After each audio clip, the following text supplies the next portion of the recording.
aboard for Success Express, your business, career, and financial radio magazine. Hosted by Lisa and Nancy, editors of BigBlendMagazines.com.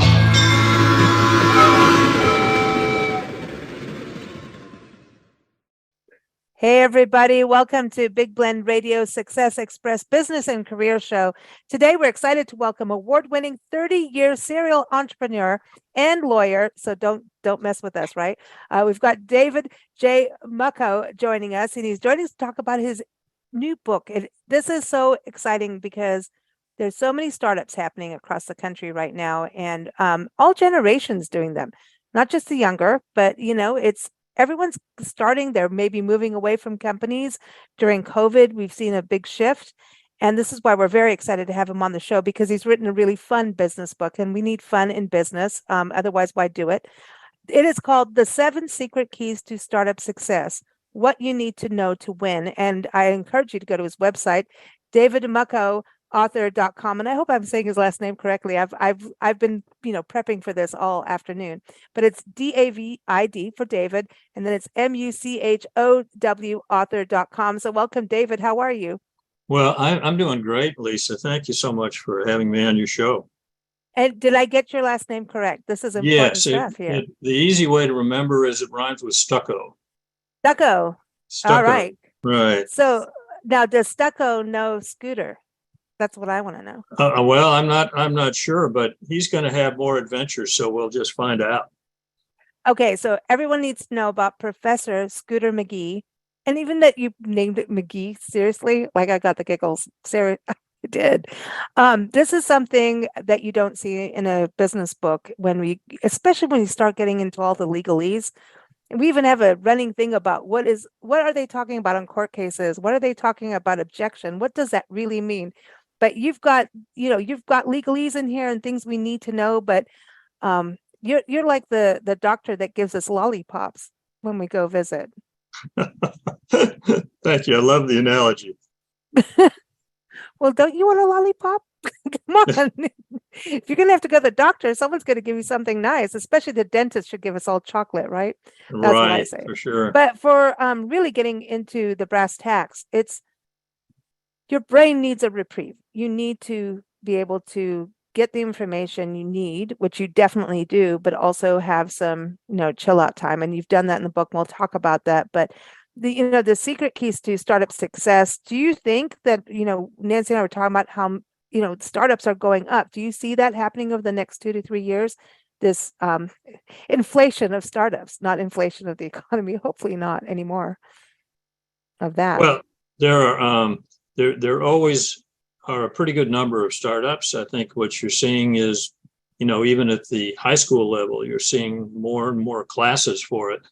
One of the If I could talk a little bit, maybe just for a minute, kind of a big overview of what the book is, would that be helpful to your listeners?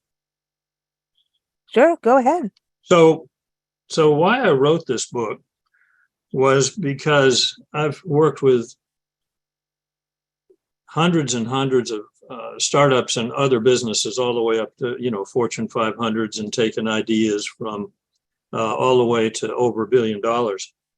And there's a huge disconnect between the questions that I get as a practicing attorney and a business consultant from my clients and what is on the shelves in other books. You'd have to be crazy to write another business book. There are a couple of thousand come out every year.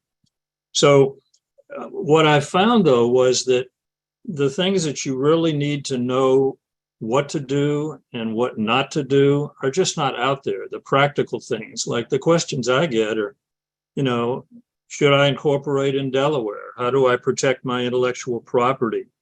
How do I fire somebody without getting sued? And you really can't find that anywhere else.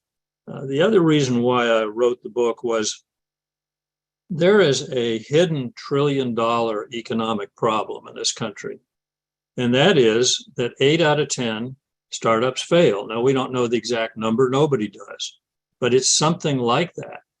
Now, think if you had another couple of thousand companies like Apple or IBM or Tesla, think of what that would do to the economy.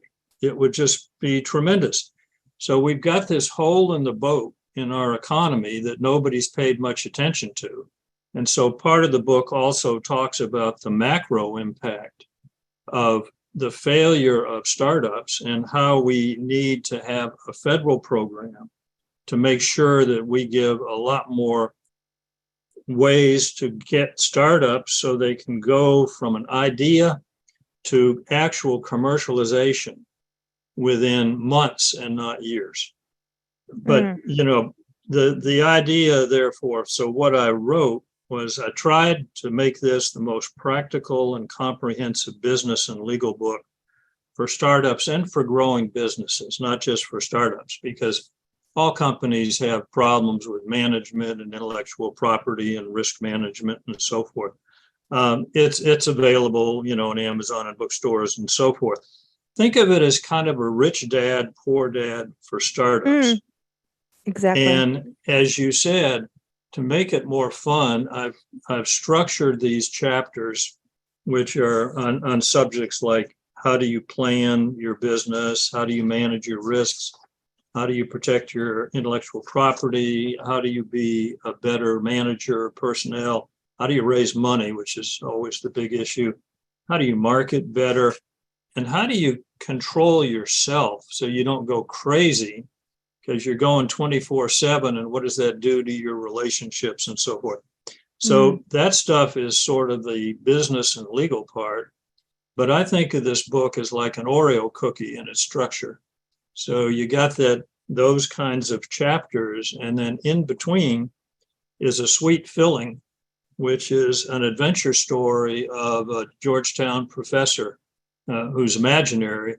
I also teach at Georgetown. Well, I was going to say, come on, it's you. Well, So a Georgetown professor who travels around in his old 1962 Austin Healey convertible. You'll have to guess what my first car was as a kid, right? I was going to say, but then is it solar? I know No. you've got involved in that too. And he helps to fix broken startups. So it's a little bit like Harrison Ford and Raiders of the Lost Ark. There's just a normal professor. And then all of a sudden he gets caught up in all kinds of, adventures and risks and everything else. So poor Scooter, and I don't want to spoil the plot, but there is this very sensual fashion heiress who has an interest in Scooter, and then the CIA does, and the mob is after him. So anyway, that's the sweet filling part. So that's a little bit of the overview as to what the book is and how it's structured. But I like that because it does delve into your history too, your business history, because you're not, unfamiliar with the CIA. You're not unfamiliar with cars and even just, I'm looking at what you've done with Skybuilt Power too, which is amazing. And that really was for our forces, right? That was for our intelligence for this country, that they are able, we always thought about how did they communicate with people out in the middle of nowhere. And I have to give credit to Tinker Toys because when I was a kid, I love building things with Tinker Toys. And I'd build these really complicated things and they'd spin around and do stuff. But they were modular and plug and play. So fast forward a couple of decades, I was sitting around with a friend of mine who ran the Solar Trade Association and another friend who's a great manager. And we were talking about, okay, what's wrong with solar and wind? Why haven't they really caught on? And this was, 15 years ago, right? They're certainly caught on now.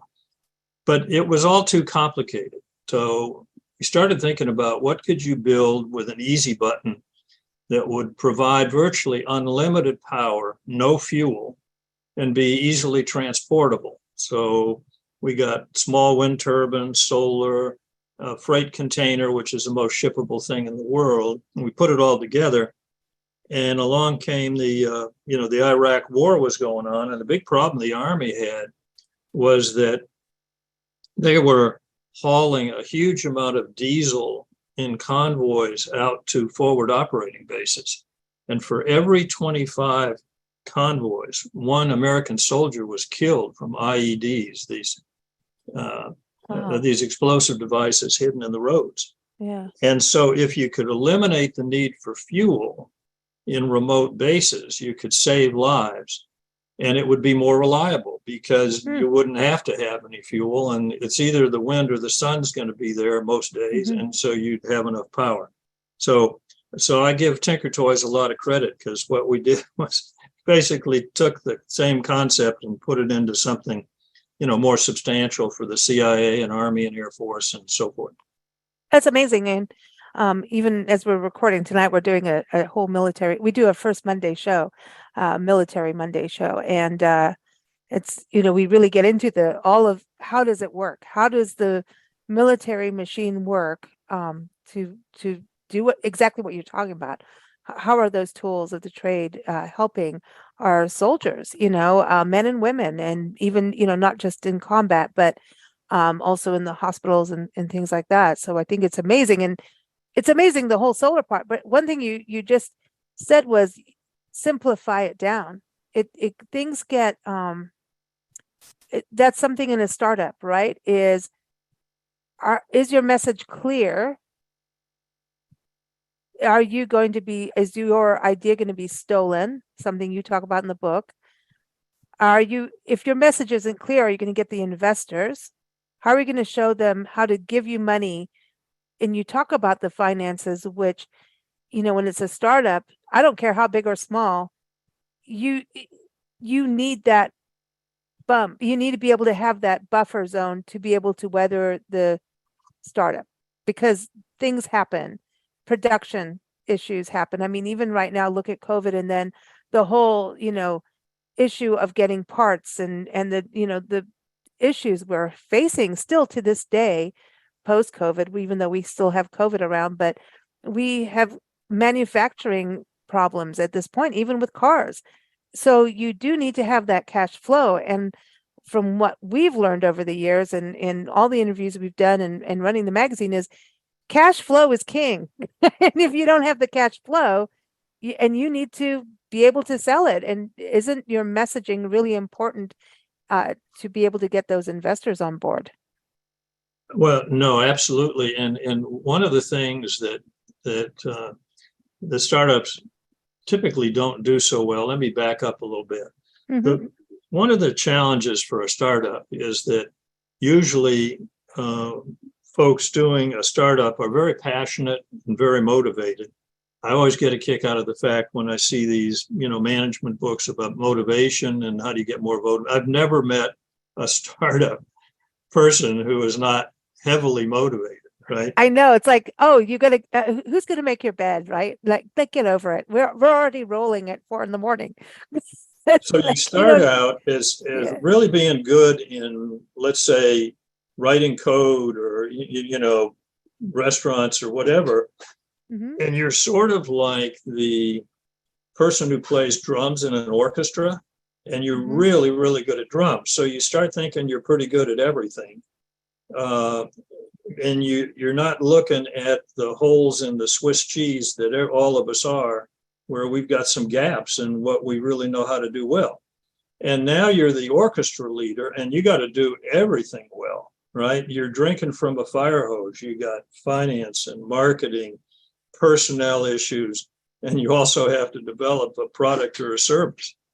And so one of the things that you need to do is you need to be humble, and you need to listen, and you need to stay focused. And that takes some different skills that sometimes hard charging people aren't too good at. I know I certainly have my faults in that area. And one of the things you can do when you're going crazy as a startup, because you're basically getting married to your partners here, who are your startup partners. You may be spending more time with them than you are with your family or your friends. And one of the things I talk about in the 7 Secret Keys to Startup Success is the use of management Zen, which is a way to manage yourself so that you can better manage other people and stay balanced while all this chaos is going on. I mean, a real problem for startups is focus, as you said. Mm-hmm. You're exactly right, Lisa. You always tend to do what's urgent. The phone rings, you take the call, but unless you have a plan and you are really, really focused, you will constantly be blown off track. Mm-hmm. So one of the tricks that I used with Skybuilt Power was we put up, we had a 20-foot long wall, blank wall, and we painted it with whiteboard paint, which you can buy. And then you can use the whole darn wall as a whiteboard. And over on the far left side, we would put our overarching goals and objectives. And then a little bit to the right of that, we'd show our activities and where we were and what our deadlines were. And now you've got 18 feet left so that you can exchange your ideas and start to draw connections between those ideas on the board. Think of it like this. If you had to write a report and have it printed out and had to invent the printer first, it'd be a lot harder to write that report, right? It'd take too long. So you want to nail some stuff down. There's a saying, I write so that I might think. And when you have a whiteboard, you lay it out, try to be linear, you get accountability, you get some dates up there, then it's a lot easier to do the creative stuff and not get blown off track. It's like a mind mapping exercise exactly too. right. I've seen educators do that Exactly in right. schools and get not just the teachers always up at the board, it's getting the kids up there no matter what age, and really college too, get up there and contribute to that mind map and where can we have those connections so it's more inclusive. And I think it keeps everybody on that goal, everybody moving forward and like I said, inclusive, which is something important because you can have issues like, okay, so right now, as we're recording, Elon Musk has taken over Twitter and there's mass firings. I have to ask you about that because it's going crazy out there about his firing. And you talk about that in your book. Yes. So it's hard for me to question Elon Musk because he seems to have been doing pretty well. But he certainly has stirred the pot in terms of management theory, because one of the first theories of taking over a new company is to spend a little time figuring out as much of it as you can so that you can make sound decisions. From what I gather in the press, Mr. Musk has laid off a bunch of people, and there was a story in the Wall Street Journal today that said he was going to hire some of them back. In my mind, that could be a wasted effort. Yeah. I think it's easier to make a decision on the front end than to have to unmake a decision on the back end. But having said that, in personnel management, when you're really trying to shake up a company, it's standard practice and it works reasonably well. It's painful, but that you basically put every job up for a bid. And you say to your employees, hey, we're going to restructure this company. We're going to figure out what the personnel requirements are, and then we're going to see whether or not you fit into those requirements. So we're not just going to assume that you're a good fit in everything. Maybe we'd want to rotate you around. And so therefore, every one of you is going to have to bid for a job description, which is going to be a little bit different. Now, that's a pretty sound management approach. It's pretty tough on the employees, but on the other hand, it's, a lot of investors like that because every now and then you need a fresh look, no matter what kind of company you have, because things change. And the question is, are you going to be able to pivot fast enough to stay up with the competition who's also pivoting rapidly? Well, I think what you're saying is interesting, but when it becomes like a mass firing, like I'm walking in and just like derailing everybody, I think to me sometimes I feel like you still need to get intelligence from those employees.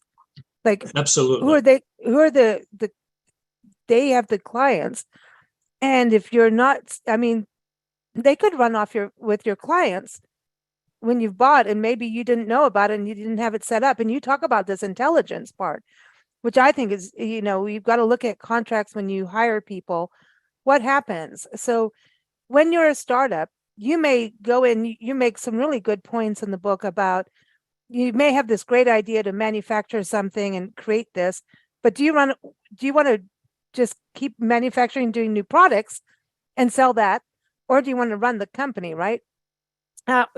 Which is a whole other beast. That's there are people born and raised to do that.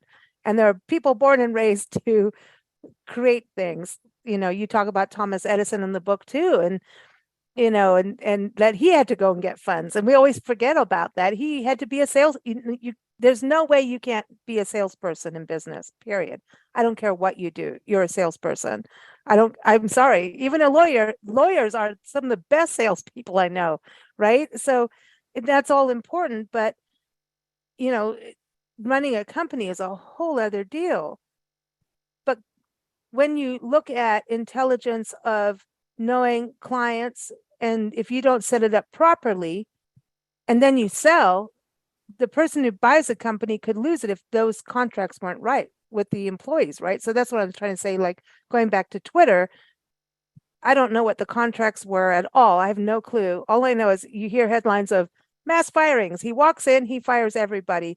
And I'm going, you may want to, maybe he did the intelligence before. I don't know. But don't you want to kind of glean some information before you fire people? And don't you want to make sure they don't walk off with your clients?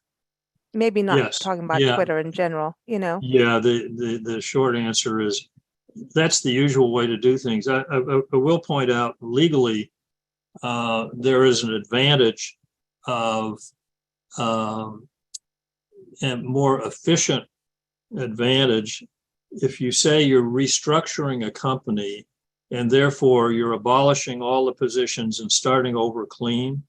Legally, the company could be better off because anytime you just fire somebody, you better have a really good paper trail on performance reviews and why they were fired, and you may be looking at many, many lawsuits.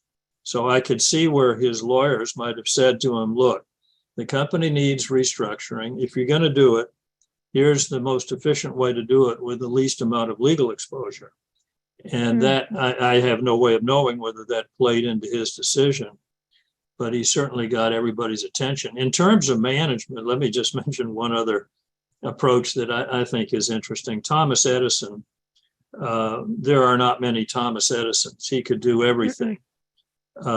Lost his hearing as a very young man, which he in many ways felt was an advantage because he didn't have to listen to stuff that he didn't want to, and he could focus much better, which is one of the most important things that a CEO needs to do.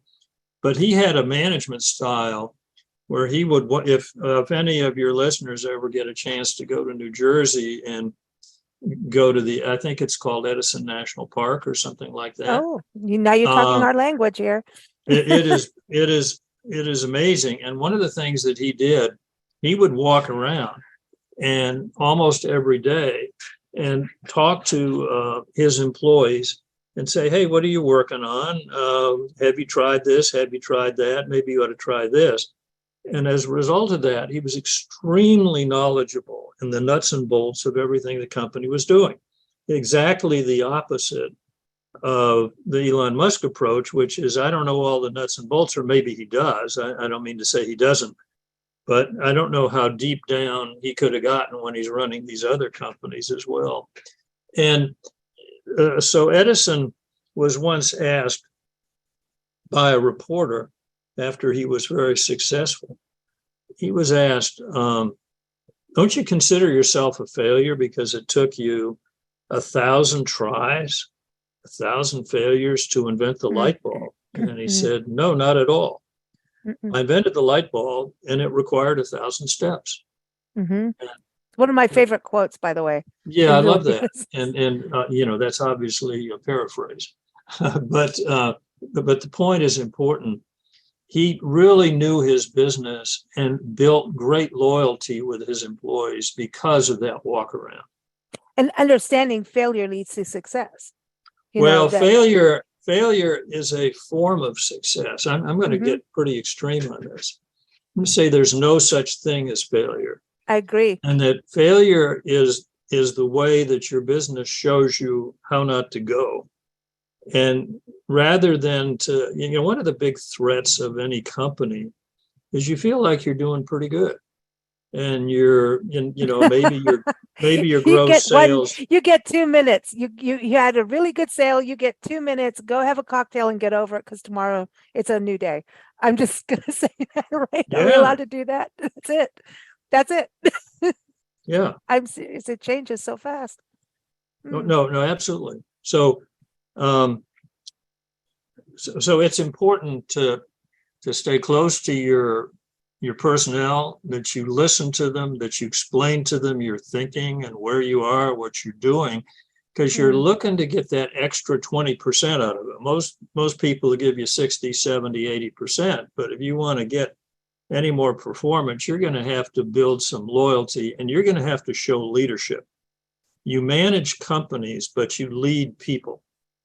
And unless they feel and believe in you and your leadership, which is why you need to be ethical. In the 7 secret keys to startup success, I talk about methics, which is management ethics. And for a lot of people, being ethical is, maybe not the quickest way to do a deal. But over the long run, you need loyalty of your customers. You need people to believe that you're somebody they can trust, or else they're just not going to be doing business with you. So what happened? So let's go back to the firing thing, right? When you think about people that, I don't even really want to use Twitter as a thing because it, by the time this airs, it'll probably change tomorrow. But that is how business works, right? It is always changing. Right. And that's what I think is so important. And I think that's what's important about your book too, is that you have all the protections. You're like, hey, if you want to start this business, have the protections so that you don't have to really, like if you stumble in a pothole, you don't go all the way down. You're not in a sinkhole in the road, Well, There's yeah, a pothole in a sinkhole. One of the biggest personnel mistakes, Lisa, is that when you're hiring employees, the CEO or whoever's doing the hiring doesn't understand the local law. And you end up doing something like running a background check without getting a written consent, which can be a crime in some jurisdiction. I mean, it's pretty serious stuff. And so you need to have a lawyer at your side and a really good financial person or accountant right there with you when you're starting your company, because if you do something wrong, like you're raising money and you violate SEC laws, nobody's going to invest in you. I mean, why would anybody invest in a company where the CEO doesn't even know how to stay out of trouble with the federal government? Yeah. So make sure that you get a good team up front, particularly talk to a lawyer before you get too far, because you can waste a lot of money, because some lawyers are frankly very, very expensive, and there are ways to reduce those costs. And for example, you can plead poverty as a startup, which is a great advantage of startups, and just tell your prospective lawyer that, look, I can't afford to pay you. Or maybe have you got some sort of an installment plan, or do you have a pro bono arm that could, at least put some corporate documents together for me for free? I may be one of the few lawyers that tells you how to save money on legal expenses, but I still have my bar card, so we'll see how that goes. That's important though, because I think, we all make lawyer jokes, right? But at the same time, lawyers really, like I said, are some of the best salespeople on the planet. And you need them. You need them to be the best salesperson on the planet, because when things go amok, they're there and they write the best letters, and you want those letters before anything gets really knee deep. From all the interviews we've done over the years, and just being in business too, it pays to not get into a court case. It pays to have done that due diligence, to have those steps, you talk about trademarks and copyrights and things like that too. You don't want to put a product out there and then someone steals it. Now you've lost it. You've lost your business, or now you're in a war. Even right now with domain names, it's still out there. Like, well, I've had this business license for this, this name for this amount of time, and now you took my website domain name. Yeah, well, you were a little slow. So we have all these issues, but if you already had the documentation, it doesn't become an issue. So it's kind of like when you start up, get the investing and do it right at the beginning, right? That's a lot of what I got from your book, is like, set yourself up straight.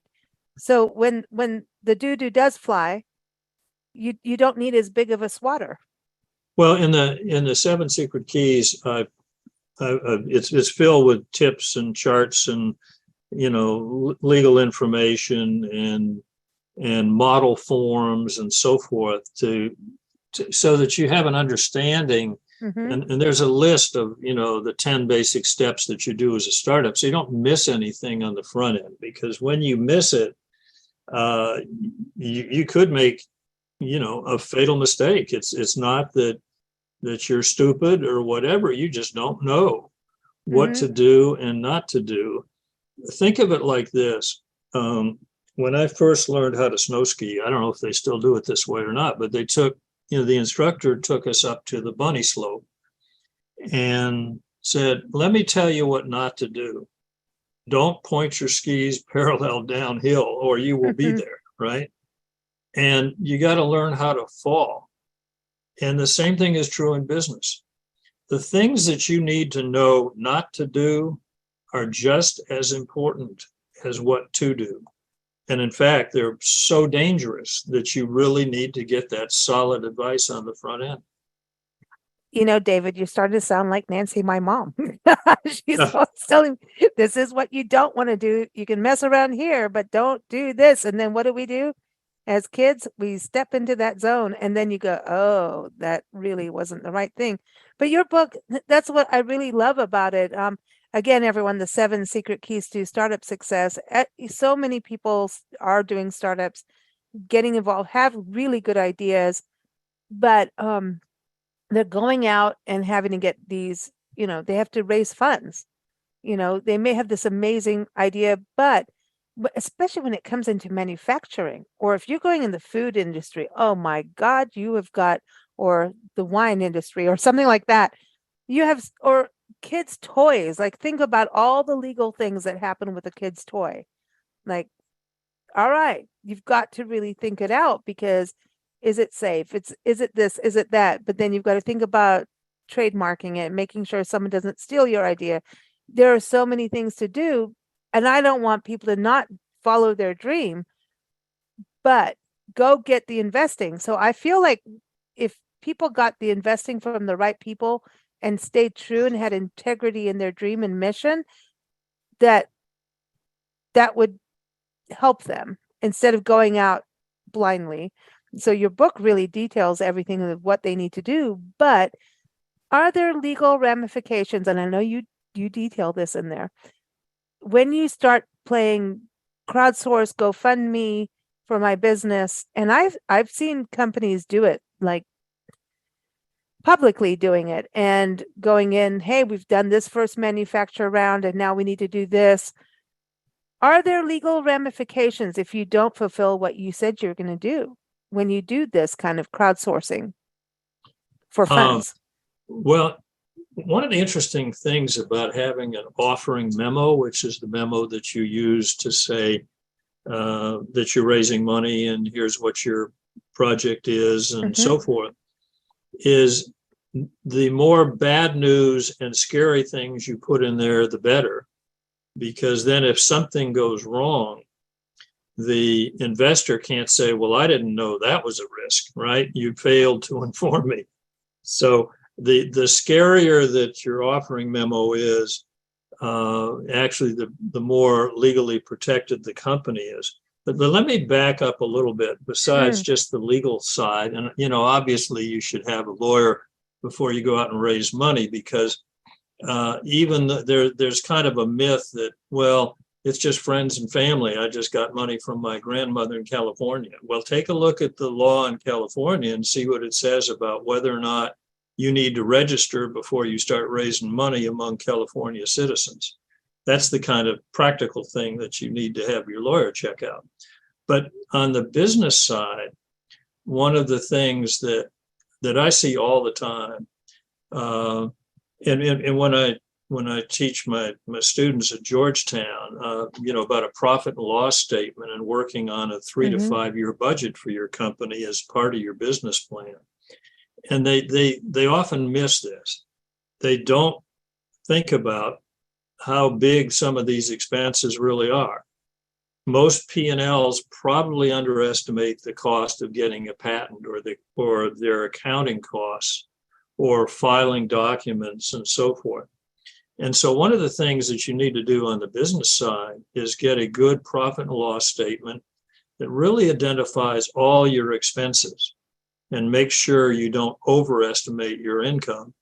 And then figure about a 20% contingency fee, because things happen.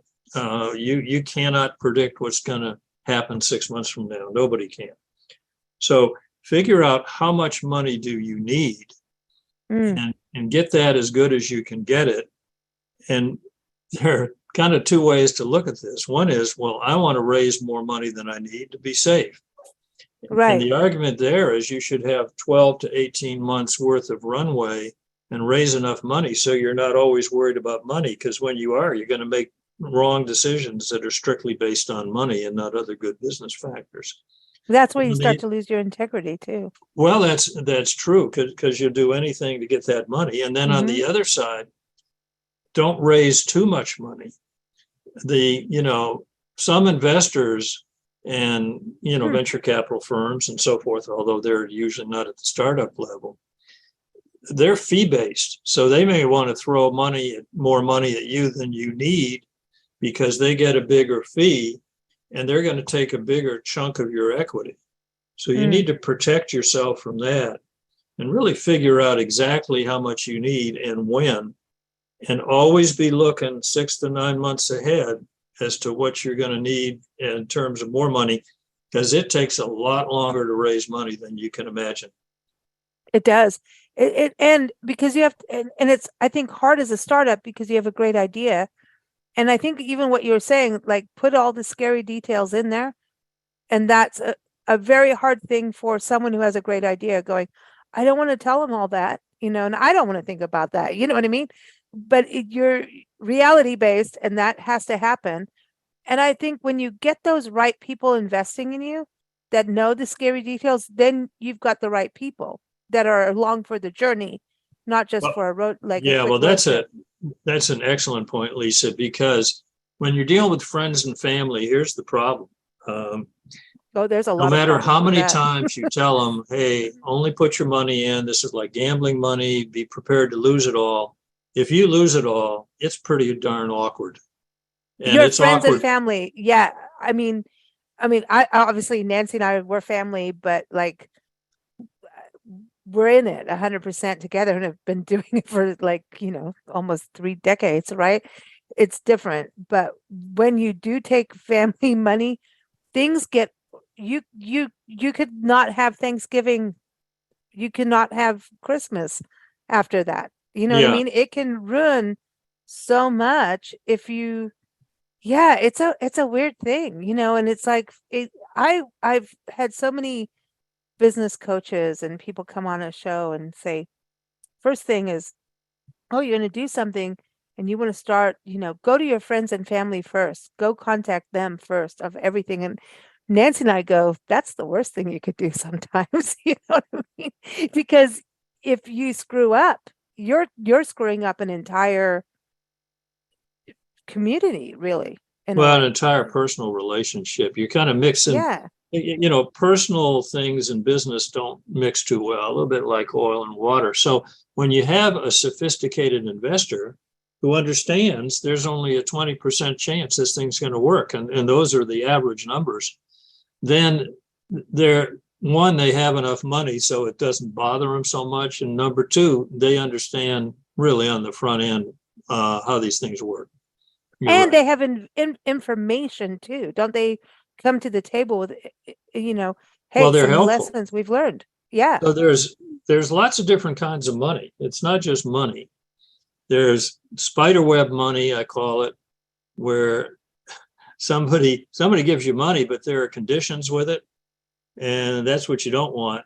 Then there's good money, which is money that brings in something else. Maybe it's a joint venture, or it's an access to customers, or you have a vice president on your board who used to be with the company. Let's say they were with Walmart. You're trying to sell to Walmart. Well, that's good Mm. money, because it's not just money. Money comes in all different flavors. Oh, I think you're really right about that. I know you're right about that. It does. And that's where it goes back to do it right at the front end, not later when you're in trouble. Yeah. How many people watch Shark Tank and people are in trouble going to Walmart to sell their product and don't have the manufacturing money, and then they'll take the wrong deal. You know what I mean? And lose a huge chunk of their company to the wrong person. But if they'd set it up knowing this is where you're going to project, who do you go to help you even with that? What if you're really just the smart person with an invention or an idea or a service, whatever it is? Service is really the hardest thing, I think. A product versus a service, because service is human, right? That gets weird. That can get weird. It can. But when you talk about a product going into places like Walmart, Home Depot, whatever, all these big box stores, which people want, but if you really haven't thought out those extra steps at the end, of course, get your book. But who helps you with that part? Like understanding you actually need more money than what you think. Yeah. And Well, even if your I mean, business isn't worth lawyers, it yet. yeah, Yeah. yeah. Startup lawyers, lawyers and law firms that have experience with startups are probably the best source of that kind of information. You Oh, can't wow. really, one reason why I wrote, 7 Secret Keys was it's that kind of really important stuff is just not generally available out there in other books, so forth. So the very Yeah. practical side of how do you raise money? What is an investment teaser and a slide deck look like? And what's the funding cycle? Hmm. And how do you get inside of the investor's head and appeal to that investor? And how do you do marketing research by talking to 100 people on the front end so that you don't build something that nobody wants? When you start out, all you have is a hypothesis.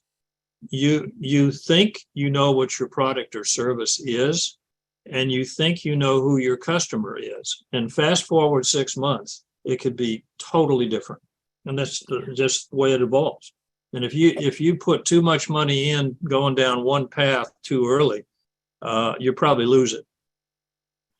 And you are also talking about, families going, hey, let's do this startup. Let's jump in. Someone has a great idea. Let's jump in. But you could lose your retirement money. You can lose everything going into it. So it's a huge risk. And you talk about risk management in the book too. You've got to think about what you're jumping into, and everybody wants to follow their dreams, and you should. But how tangible is it? You go into the different avenues. Hey, maybe you sell it here. Maybe that's your side. Maybe you shouldn't run the orchestra, like you say. Maybe, you're the drummer, and each thing is quality, each role is important, and you just have to choose and know who you are. I think what's really cool about this is like, it's not just here's your facts and how to really think it out. You have to figure out who you are as the person going into the startup. You know what I Well, mean? that's You have right. to And really know who and you are. if you can have a really good management and a terrible product, and you could well be successful. But if you have a great product and terrible management, you're probably going to die pretty quick. Yeah. Yeah. One of the things that startups don't often think about, and they should, is they come up with an idea for a new widget and they think, oh gosh, I got to hire a manufacturer and I got to market. No, you don't. If you can, your intellectual property, assuming that you're able to get a patent, could be so valuable that you don't have to do any of that. You license it out to somebody else, and all the downstream stuff you normally have to deal with is passed off to somebody else, and you get your royalties and sit out on a yacht. Now, that's a dream, of course, but it is an alternative. So you want to look at the segments of what you could do or not do and figure out where you want to be positioned. Do you want to do the whole thing from market research to manufacturing to development to patenting to being a rep, set up distributorships, or do you want to I don't. Yeah. I'm tired now. I'm tired. You Right. just the whole list. Well, no, but that's the important thing, right? And I think a lot of us get into something a little bit over our heads of we're really good at creating, but maybe not good at executing that part. But our execution is in the creative. Yeah, it's very rare that a CEO has a very high level skills in everything, including legal and marketing and finance and all of the different pieces, fundraising. So you just really do have to analyze your own strengths and weaknesses and say, boy, I want to set up a team and I really need a great marketing person because one, I haven't got time to do that. And number two, I'm really not an expert in it. Yeah. Isn't it wild? Like you think about the beginning of your career, David, to now and how marketing has changed from print. I mean, I'm just going with our own thing, with our magazine being print from South Africa to here, and then Google came around. And we used to sell classified ads called webifieds because we were trying to get people to understand that you spent all this money, thousands of dollars back then, on a website, and you haven't even put it on your business card. But you spent, and there was no way for people to, there was a Netscape book. Remember Netscape, the big book that went around. Sure. And I'm like, you're not in the Netscape because you're not the bigwig yet, and yet you've spent all this money on a website and you don't even bother to put it on your business card. So we used to have a webified section in our print magazine to promote people's websites. And now, of course, it's changed. I know, but things change, right? But that's the thing. It's like when you think about marketing, hasn't it changed? And you've got to have the right people that are up with it now. The social media, oh my gosh, you can't, you have to have the people. You have to have a team for that stuff. It's not going to be, you may be a CEO and been around the block, but have you been around the block on social media? You can't. You can't do all of it. I don't know, Lisa, do I have enough time to tell you just a funny story? Sure. So when between law school semesters, I was a Fuller Brush man. Do you remember Fuller Brush? Yeah, they knocked on your door. My grandfather was one. All right. So, well, a lot of famous people were too, movie stars and so forth. So I'm on the first day on the job, right? And one, you got to buy your sales kit. So right off the bat, I'm off like $100 in the hole. And so the guy who was instructing me said, okay, now here's an apartment house, but see that sign on the outside of the house? This is very basic marketing. This is as far away from social media as you can get, right? See that apartment house? So see that sign and it says no solicitors, right? And so he said, so here's what you do. Here's a fake head of lettuce. And you put your sales kit in a shopping bag, in a grocery bag, and put the head of lettuce on top. and you can walk right in. And I said, boy, that sounds like it might work. So I did that, and the first door I knocked on was the superintendent of the building, who threw me out. Oh my gosh. So door to door still works for some things, paving your driveway or whatever. But you're so right. Social media is where it's at. Yeah, and that's funny about that, seriously. And then it went from like Fuller Brush to vacuum cleaners. I can't remember the vacuum cleaning I do thing remember that. Yeah, we've Yeah, had them in the house. Yeah. yeah. Everybody can knock on David's door, by the way. I'm just kidding. Yeah. I'm not giving your address out.